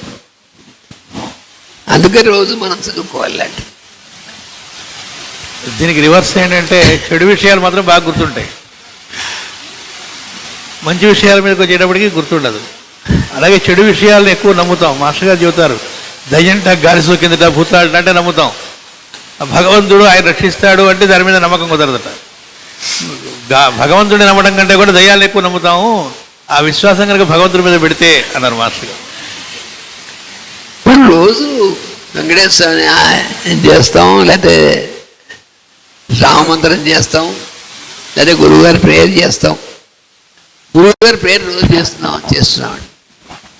మరి గురువుగారి ప్రేయర్, మాస్టర్ గారి ప్రేయర్ రోజు చేస్తున్నప్పుడు మళ్ళీ వాడెవడో నాకు చెడు పెట్టాడు, నీకు అసలు నీకు ఎలా తగులుతుంది అసలు అంటే, నీకు ఎవరు పవర్ఫుల్ అంటే మాస్టర్ గారి కంటే వాడెవడో నీ మీద చెడు పెట్టేటువంటి వాడు ఎక్కువ పవర్ఫుల్ అనమాట అని నమ్ముతున్నాం మనం. మరి చాలామంది రోజు ప్రేయర్ చేసుకుంటున్నాం, రోజు గాయత్రి మంత్రం చేసుకుంటున్నాం, ఇవన్నీ బాగానే ఉంది. కానీ ఏమిటోనండి ఈ మధ్యన వాడెవడో వాళ్ళు అవతల వాళ్ళు మన కిట్టక మన మీద ఎందుకు అంటే మనమే పనిచేస్తాయి. అవన్నీ మనమే ఎప్పుడు పనిచేస్తాయంటే మనం ఎక్కువ నమ్మకం గురువు మీద, భగవంతుని మీద కంటే వాటి మీద నమ్మకం మనకు ఉంటే పనిచేస్తాయి తప్పకుండాను. అవి పని చేయబడి అవతల వాడు మనకి చేసేటువంటి ప్రయోగాలు మనమే చేయబడి దేని మీద ఆధారపడి ఉంటుందంటే భగవంతుని కంటే వాటి మీద ఎక్కువ నమ్మకం ఉండవు అనేటువంటి దాని మీద ఆధారపడి ఉంటుంది. నిజంగా రహస్య ప్రకాశం అని మాస్టర్ గారు పెట్టిన పేరులోనే రహస్యము అంటేనే రహస్య స్థితం అక్కడే ఉంటుంది, మనం దాని నుంచి జారిపోతుంటాము అని. ఎన్నిసార్లు విన్నా అసలు ప్రవర్తనకు వచ్చేటప్పటికి దాన్ని అక్కడ ఇంప్లిమెంట్ చేయడం దగ్గర జారిపోయి, మంచి విషయాలు మనం వినటం వేరు, తెలుసుకోవటం వేరు, చదువుకోవటం వేరు. దాని సిచ్యువేషన్ వచ్చినప్పుడు అక్కడ మనం ఆచరించగలుగుతున్నామా, అప్పుడు అది గుర్తొస్తుందా, దాన్ని అక్కడ అప్లై చేసుకోగలుగుతున్నామా లేదా. వాటి కోసమే మాస్టర్ గారు అహోరాత్రాలు ఈ గ్రంథాలని మనకి ఇచ్చారు తప్ప, మనం సప్తాహంలోకి వస్తే పుణ్యం వస్తుందిట, లేకపోతే ఇప్పటికి కంటిన్యూస్గా ఇన్ని సప్తాహాల్లోనూ మిస్ అవ్వకుండా పాల్గొన్నా అంట. అంటే పాల్గొనడం వల్ల గర్వం వస్తుంది అనుకోండి, లేదా నెంబర్ మీదకి వెళ్ళింది, లేకపోతే సప్తాహం అనేటువంటి దాని మీద కంటే కూడా ఇంకా మిగతా విషయాల కంటే దానివల్ల ఏం జరుగుతుంది, భాగవతం పట్టుకోవడం వల్ల బాగుపడడానికి పోయి ఇంకోటి అయిందనుకోండి. అందుకని అలా జారిపోకుండా ఈ గ్రంథ మనం పెట్టుకొని అధ్యయనం చేసుకుంటుంది ప్రతిదీ కూడా. మాస్టర్ గారు చెప్పినట్టు ఈ ఓ సప్తాహం ఇంకో సప్తాహంకి వచ్చేటప్పటికి మనలో మన ముఖ్యంగా ముందు మొట్టమొదటి ఇంట్లో వాళ్ళతో మన బిహేవియరు, మన చుట్టుపక్కల కొలీగ్స్తో కానీ మిగతా వాళ్ళతోనూ బంధువులతో కానీ, అరే వీడు అక్కడికి వెళ్ళడం వల్ల చాలా మార్పు వచ్చిందే, ఎంత మార్పు వచ్చిందా అని వాళ్ళు ఇంకా చక్కగా ఇదయ్యేటట్లుగా దీన్ని మనకు మాస్టర్ గారిని ఎలా అధ్యయనం చేయాలో కూడా చెబుతూ జీవన జ్యోతిలో రమణమూర్తి గారు అనేటువంటి ఆయన చాలా నిష్ఠగా అనుకుని ఆయన కొన్ని నియమాలు పాటిస్తూ ఉన్నప్పుడు బంధువులంతా దూరం అయ్యారట. ఆఫీసులో కూడా అందరూ ఆయనతో దూరంగా ఉండేవాళ్ళట. మాస్టర్ గారి దగ్గరికి వచ్చారు ఆయన. నెమ్మదిగా జరిగింది ఏమిటి అంటే బంధువులంతా వాళ్ళ దగ్గర అయ్యారు. ఆఫీసులో అందరూ బాగా ప్రేమతో ఇంత ఉండటం మొదలుపెట్టారు. ఎందుకు ఇదంతా వచ్చింది అంటే ఈయనలో మార్పు వచ్చింది కాబట్టి వాడు నాతో ఇలా ఉంటున్నాడండి, లేదా నేను ఇంత ఇదిగా ఉన్నా కూడా మా బంధువులు ఇలా ఉంటున్నారు, లేకపోతే నా ఆఫీస్లో ఇలా ఉంటున్నాడు నా బాసు, నేను ఇంత ఇదిగా ఉన్నా కూడా డిస్పెన్సరీలో అందరూ నన్ను ఇది చేస్తున్నారు, ఏదో రకరకాలుగా మనం అనుకుంటున్నా ఉంటా అంటే తేడా ఎక్కడుంది అంటే మనలోనే ఉంది అన్నారు. ఉపదేశవాణిని మనం వేసుకున్న పుస్తకంలో కూడా చెబుతారు, ఒక కుటుంబంలో ఉండే వాళ్ళతో నీకు పడట్లేదట అంటే కుటుంబ సభ్యుడిగా ఉండడానికి కావాల్సిన ఎవల్యూషన్ అర్హత ఇంకా నీకు రాలేదని అర్థం అన్నారు. అలాగే ఒక ఆర్గనైజేషన్లో నువ్వు ఉంటున్నప్పుడు మిగతా వాళ్ళతో నీకు పడట్లేదట అంటే అలా నలుగురితో సమాజంలో ఉండడానికి కావాల్సిన ఇది ఇంకా నీకు రాలేదని అర్థం అన్నారు. అవతల వాళ్ళు కాదు, ప్రతిదీ కూడా అది ఒక రెండే పారాగ్రాఫులు దానిలో వస్తుంది. ఎక్కడైనా సరే అక్కడంతా బాలేదు వాతావరణం అంటే నువ్వు ఫిట్గా లేవు కాబట్టి తప్ప అక్కడ కాదు తేడా గుర్తుపెట్టుకో అన్నారు. మనకి ఏమనిపిస్తుందంటే దృష్టి అవతల వాడి మీద దృష్టి ఉండాలి. ఎలా ఉండాలంటే అందులో ఉన్నటువంటి పరమాత్మని చూసేటువంటి దృష్టి ఉండాలి. అది కాకుండా క్రిటిసైజింగ్ అనేటువంటి దృష్టి ఉంటుంది. ఎలా ఉంటుందంటే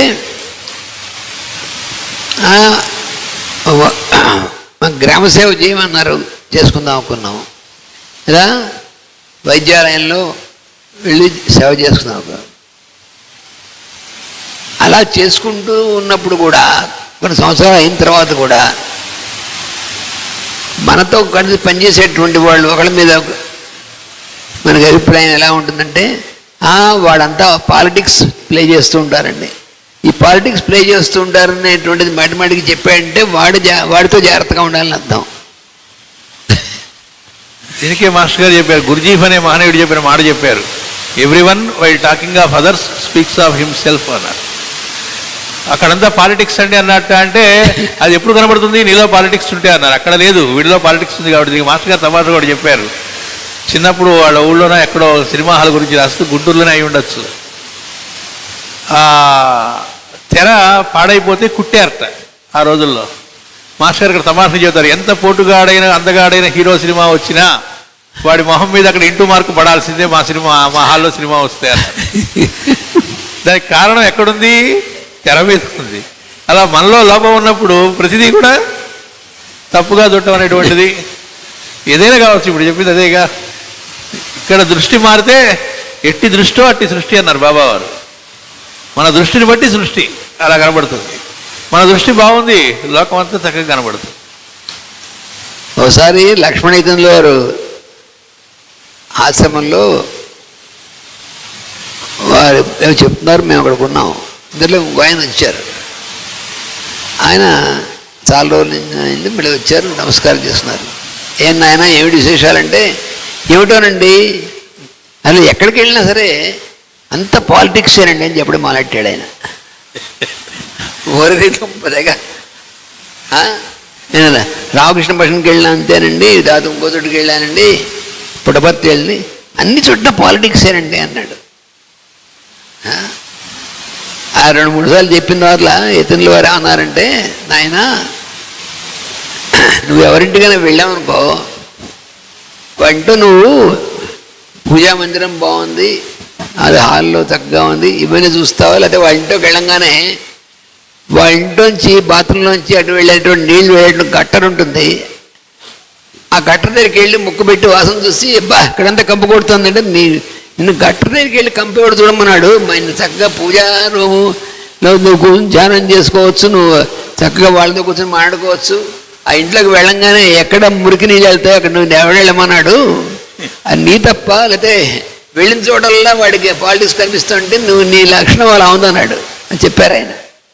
అది నీ తప్పు, నిన్ను నీ దృష్టి దోషం, అది నీలాంటి వాడికి ఎక్కడికి వెళ్ళినా పాలిటిక్స్ కనిపిస్తుంది. కనిపిస్తుంది. తిరుపతి స్వామి దర్శనానికి వెళ్ళినా అక్కడ పాలిటిక్స్ కనిపిస్తుంది నీకు. ఏమిటోనండి స్వామి దర్శనానికి వెళ్తే అక్కడ అందరూ అలాంటి వాళ్ళు అని నీకు ఎక్కడా కూడా చెడు కనిపిస్తుంది తప్ప మంచి కనిపించదు అని నీ దృష్టి లోపం నీలో ఉంది, అది మార్చుకో అని చెప్పారు. రమణ మహర్షి దగ్గరికి ఒక ఆయన వెళ్ళి, మీరు ఏం పట్టించుకోవట్లేదు, ఆశ్రమంలో చాలా పాలిటిక్స్ నడుస్తున్నాయి అన్నారు.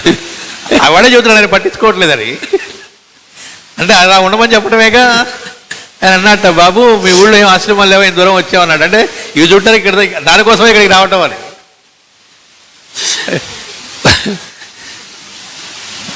అందుకని మన దృష్టి సరిగ్గా ఉండేట్టుగా మనం సాధన చేసుకోవాలి. అంతేగాని మనం వెళ్ళేటువంటి చోటల్లో ఉన్నటువంటి డిఫెక్ట్స్ చూడడం ఉన్నటువంటి వాడికి వాడి జీవితంలో బాగుపడ్డవాడు కూడా అలాంటి వాడు. పైగా ఎవడన్నా చక్కగా పనిచేస్తున్నాడు అనుకోండి, ఇక్కడంతా పాలిటిక్స్, నువ్వు అనవసరం ఈ పల్లె అనవసరంగా తలదూర్చువాకు అన్నావు అనుకోండి, అంటే వాడిని కూడా మనం చెడగొడదామని ప్రయత్నం అన్నవాడు. మన ఇన్ఫ్లుయెన్స్ పక్కవాడి మీద కూడా మనం కలిగేట్టుగా చేస్తూ ఉంటాం. వాడితో మంచి పని చేస్తా అంటే వాడి దగ్గరికి వెళ్ళి ఎందుకు ఇక్కడంతా పాలిటిక్స్, నువ్వు అనవసరంగా దీంట్లో ఇన్వాల్వ్ అవ్వకని చెప్తూ ఉండడం, ఇలాంటివన్నీ చేస్తూ ఉంటారు. తర్వాత 134 కాముని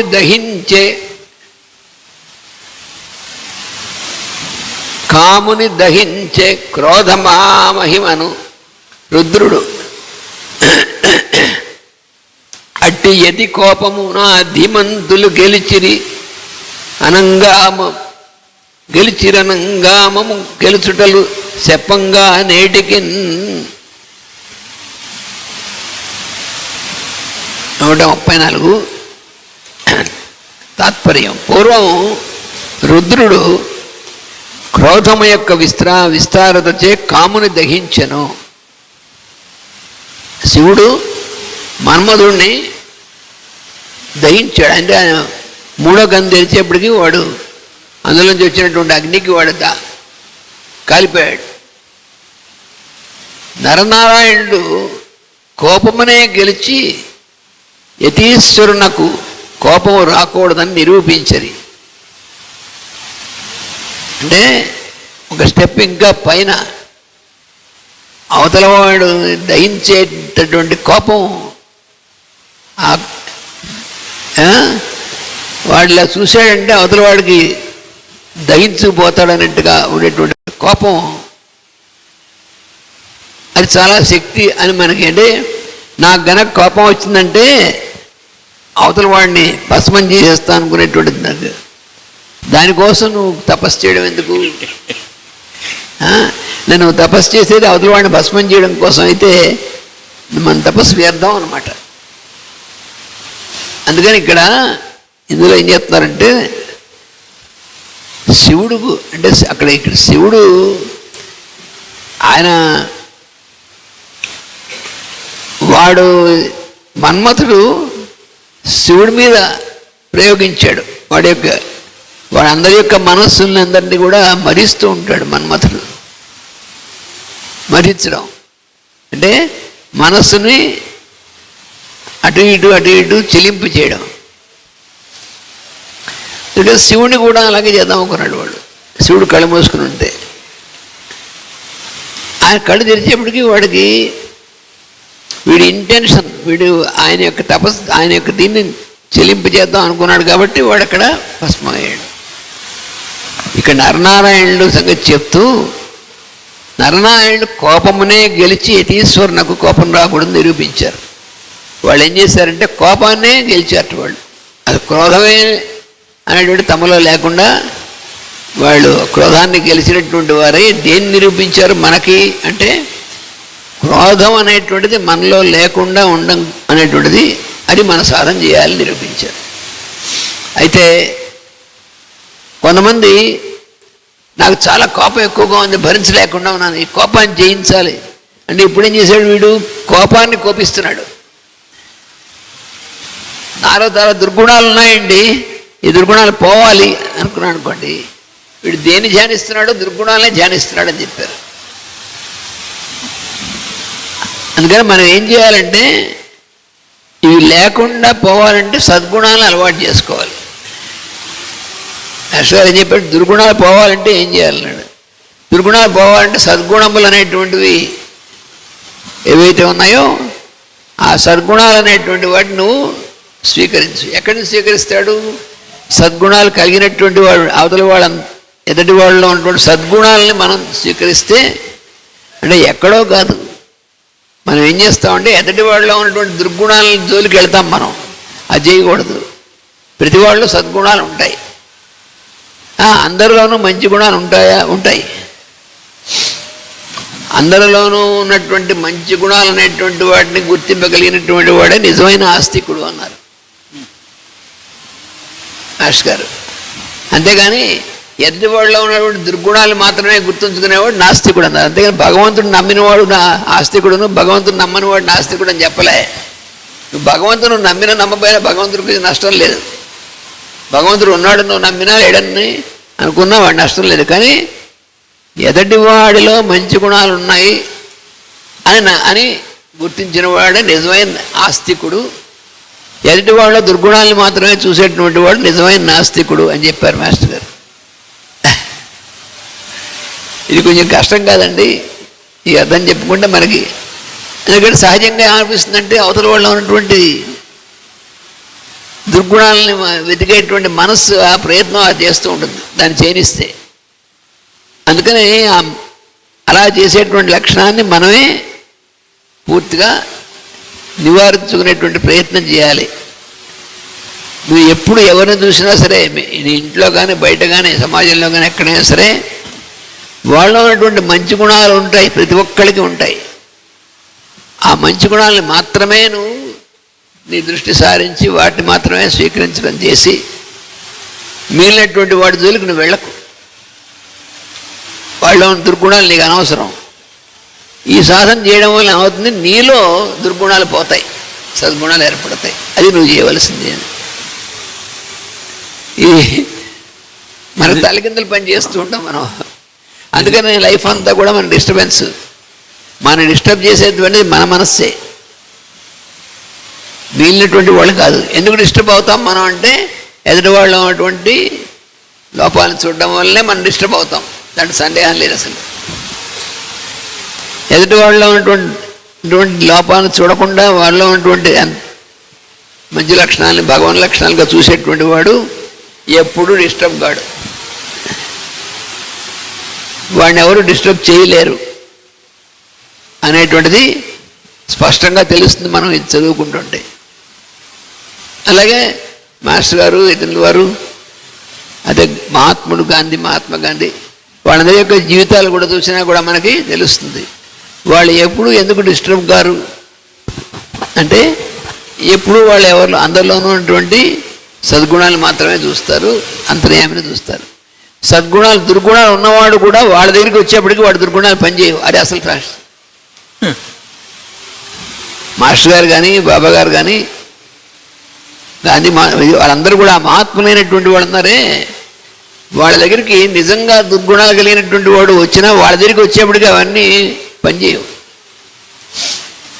దానికోసం వీళ్ళు ఏమైనా ప్రత్యేకమైనటువంటి ప్రయత్నం చేశారో? ఏం చేయలేదు. వీళ్ళు ఎప్పుడు కూడా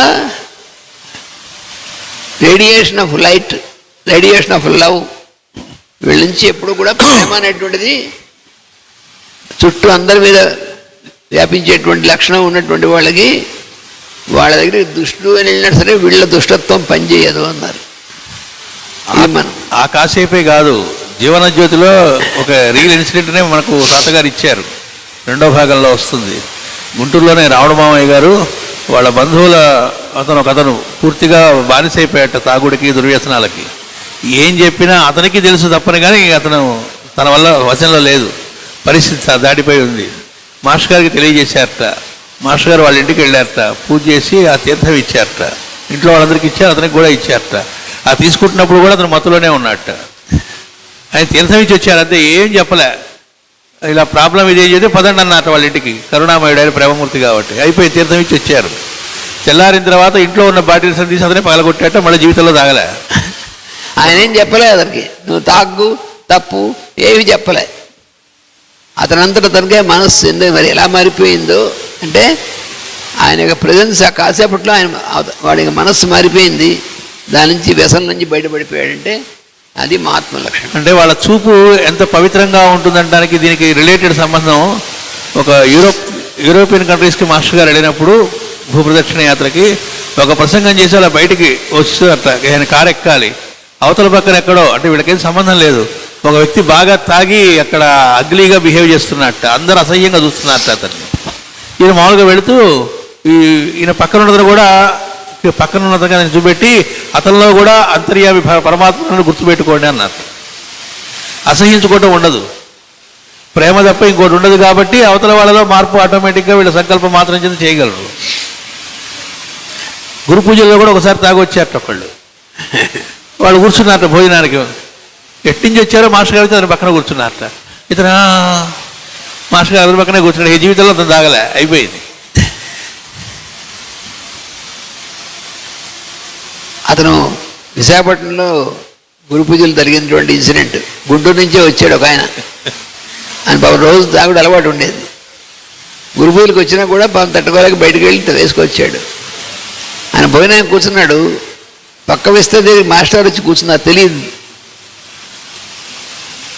ఆయన సడన్గా చూస్తే మాస్టర్ గారు పక్కన కూర్చున్నారు. అప్పుడు చాలా అది దీంట్లో ఉన్న ప్రభావంలో అరే గురువు గారు వచ్చి కూర్చున్నారు పక్కన, మరి ఈ వాసన కొడుతుందేమో ఆయనకి భయపడ్డాడు పాపం.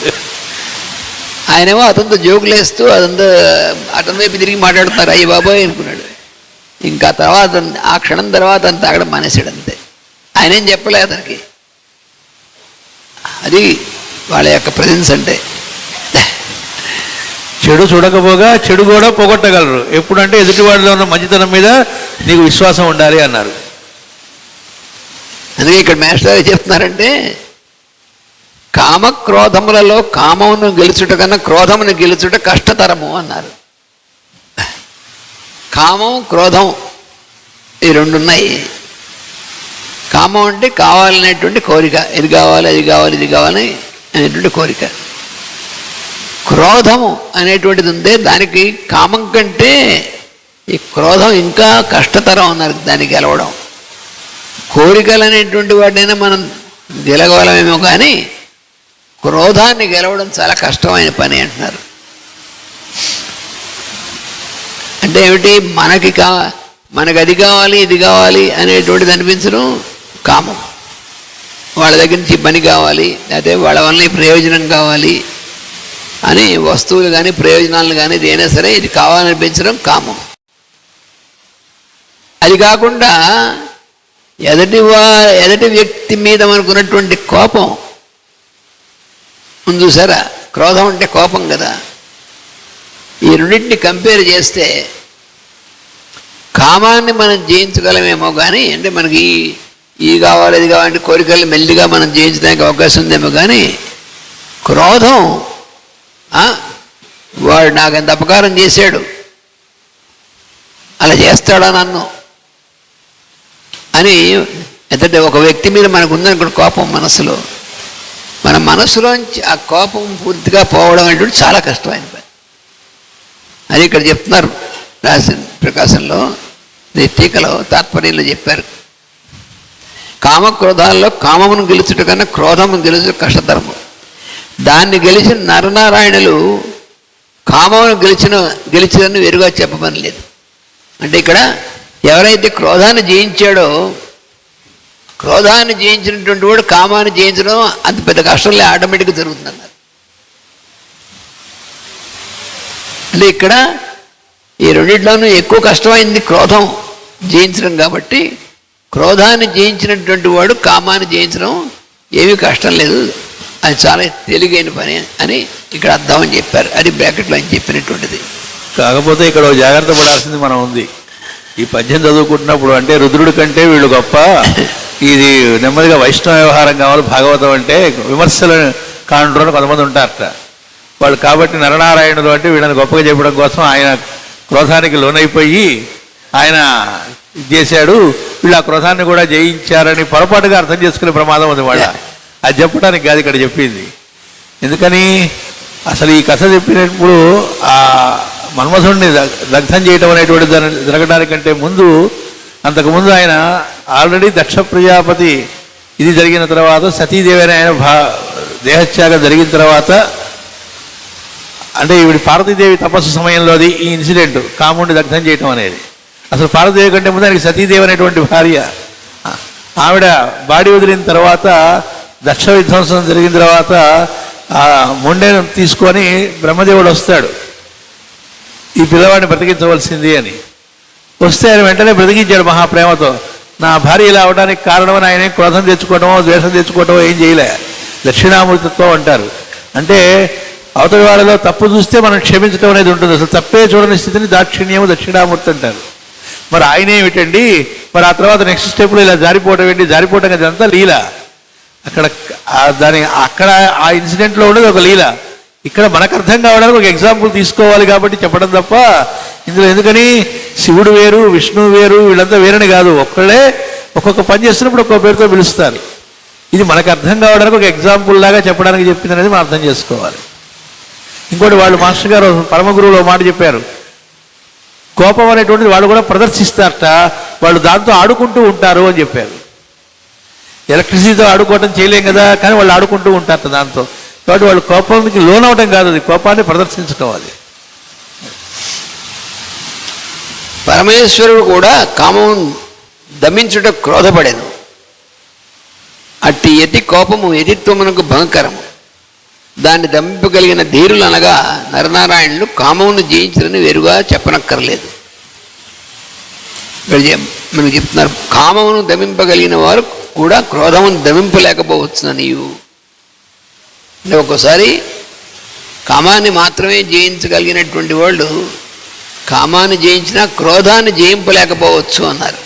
అది మాస్టర్ గారు. అంటే ఈ రెండింటిలో కామం క్రోధం అనేటువంటి దాంట్లో క్రోధాన్ని జయించినటువంటి వాడు కామాన్ని ఆటోమేటిక్గా జయించగలడు, కానీ కోరికల్ని జయించినటువంటి వాడు కోరికలను జయించినటువంటి మాత్రం చేత క్రోధాన్ని జయిస్తాడని మాత్రం వెంటనే అనుకోకండి.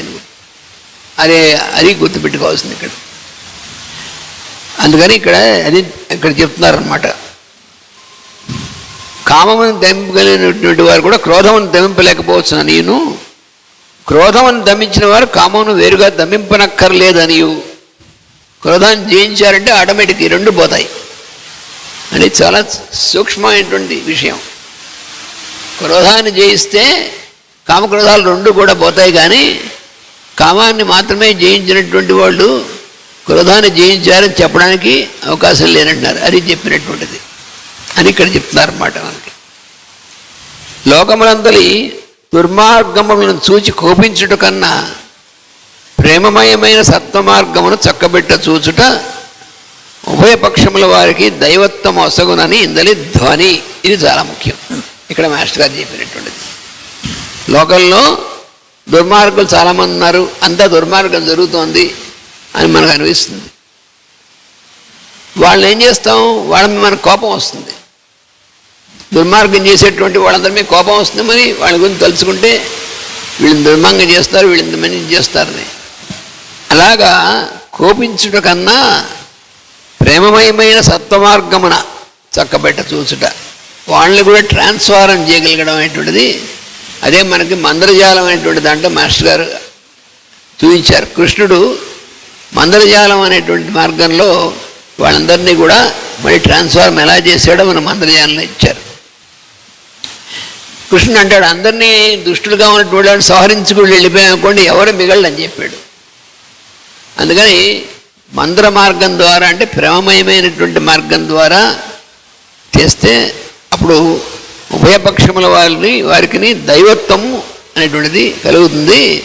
అందుకని దైవత్వం కలగడం కోసం ఎదుటి వాళ్ళ ఉన్నటువంటి దుష్టత్వాన్ని మనం వాళ్ళ దుష్టులను కోపించడం కాకుండా వాళ్ళ మీద మనం ప్రేమమయమైనటువంటి సంకల్పం చేసి మనం ప్రజెన్స్ అనేటువంటి దాని ద్వారానే వాళ్ళలో ఉన్నటువంటి దుష్టత్వం కూడా తొలగిపోయేట్టుగా జరుగుతుంది అని చెప్పి అది మాస్టర్ గారు మనకి ఈ పద్యంలో ఇచ్చినటువంటిది.